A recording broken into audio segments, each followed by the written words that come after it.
MMORPG in 2025 are wide. Some games are better than ever, some are barely alive, and some you should not touch.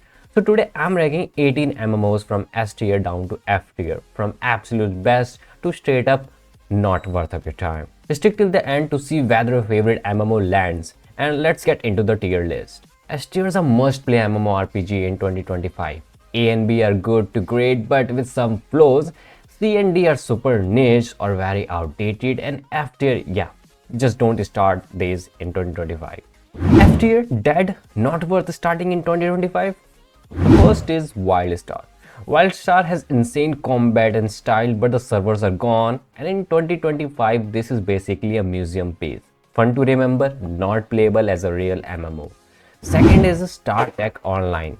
StarTech Online has cool shape and nostalgia, but the gameplay and monetization feels super outdated unless you are hardcore Star Trek fan. Your time is better spent elsewhere. Third is TERA, only private or legacy. TERA's action combat was legendary, but the official servers are gone and private servers are exist, but for new players in 2025 it's just not a long-term MMO home. D tier, hardcore and niche only. The first is EVE Online. EVE Online is a true sandbox with insane space battles, but it demands a second life. If you love spreadsheet and politics, sure, but for most players it is way too hardcore. The second is Blade and Soul. Blade and Soul combats and animation still looks crude, but the game is packed with grind and old system. It is hard to recommend unless you already love it. And the third is ArcheAge. ArcheAge had huge potential with trade runs and open PvP, but years of pay to win and mismanagement hurts it very badly. In 2025, it's mostly for die-hard fans. C tier, mixed or problematic. The first is New World. New World improves a lot since launch, but still struggle with identity. It is PvP, PvE, hardcore, casual, fun for a while, but not the strongest long-term MMO. Second is Throne and Liberty. Throne and Liberty looks beautiful, but auto combat and heavy monetization turns many players away.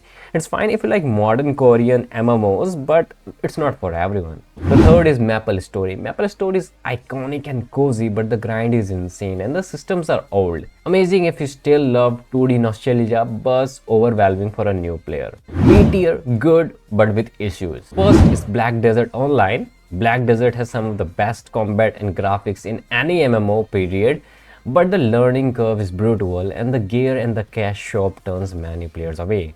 And the second is Albion Online.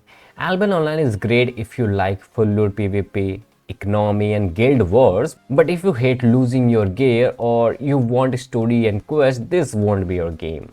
On third we have WildStar. WildStar combat strategy is crazy fun and the raids are top tier, but the grind and RNG systems can burn you out fast. Amazing in burst, not for everyone long term. And the E tier, excellent choices.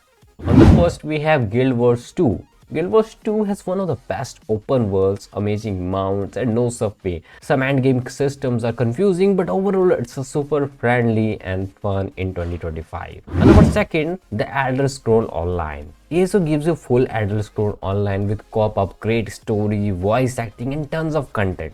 The combat feels clunky to some people, but the world building is S tier. On third, RuneScape 3.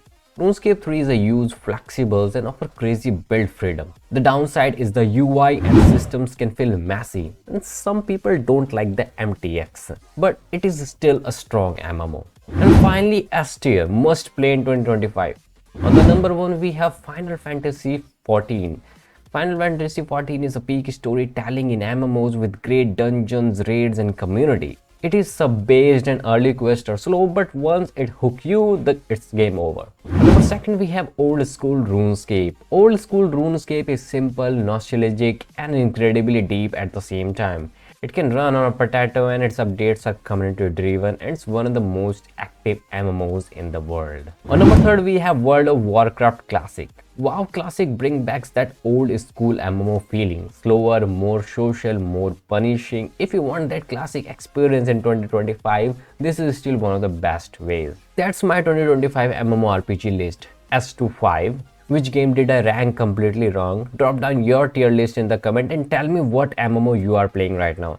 If you want a full video on the best new or upcoming MMORPG, hit like and subscribe. I will drop that next. Thanks for watching and I will see you in the next one.